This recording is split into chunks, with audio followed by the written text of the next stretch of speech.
BNP হচ্ছে শহীদ রাষ্ট্রপতি জিয়া রহমানের সৃষ্টি করা এই দল একটি আদর্শের উপর, সেই আদর্শটি হচ্ছে বাংলাদেশের জাতীয়তাবাদ।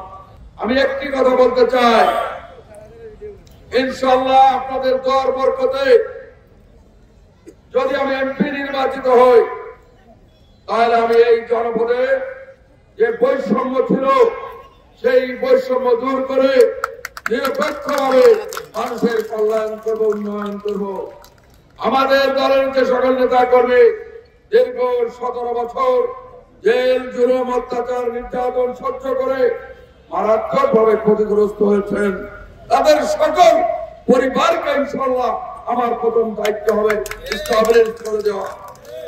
যারা আমাদের দল করেন না তাদেরও আতঙ্কিত হওয়ার কারণ নাই, কারণ আমরা সকাল বিকাল কথা বলি না, সকালে একটা বিকালে একটা, এই কথা বলার দল কিন্তু বিএনপি নয়।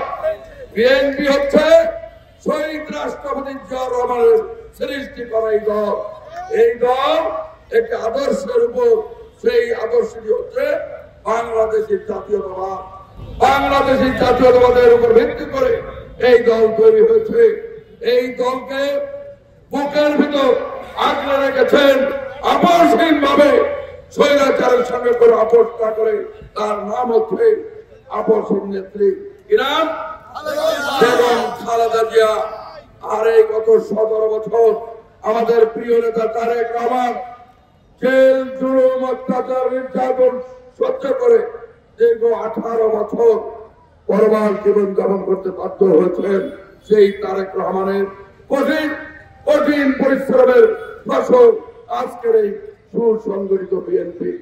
আজকের এই সভা থেকে, আজকের এই সমাবেশ থেকে আমি আমাদের প্রিয় নেতা তারেক রহমানকে ধন্যবাদ দিতে চাই। আপনি নিশ্চিন্ত থাকবেন নেতা, এই আসনে কোনদিন ধানের শীষ জয়লাভ করতে পারেনি। এই আসনে বহু ভাড়াটিয়া লোকজন এসেছে, চলে গেছে, কিন্তু এখন যে সংগঠনটি আপনার নির্দেশনায় গঠিত হয়েছে, এই মধুখালী, বলমারি, আলফাডাঙ্গায় পুরোপুরি আপনার আদর্শের উপর ভিত্তি করে এই সংগঠন। ভয় পাওয়ার কোনো কারণ নেই, যে কোনো চ্যালেঞ্জ মোকাবেলা করে ইনশাআল্লাহ এই আসনকে এবার আপনার হাতে আমরা তুলে দিতে চাই। আপনারা ভাই বোনেরা, আজকে অনেক বোনেরা আমার এসেছেন আজকের এই মিটিং এ, তাদেরকে আমি ধন্যবাদ দিতে চাই। এবং আপনারা গ্রাম পর্যায় থেকে যারা এসেছেন তাদেরকেও ধন্যবাদ দিতে চাই। মাত্র 2টি মাস কষ্ট করতে হবে, বাড়িতে বাড়িতে যেতে হবে, ধানের শীষের পক্ষে একটি ভোট চাইতে হবে। আপনারা কি রাজি আছেন? সবাই বলেন রাজি আছেন? বলেন তো মার্কাটাকে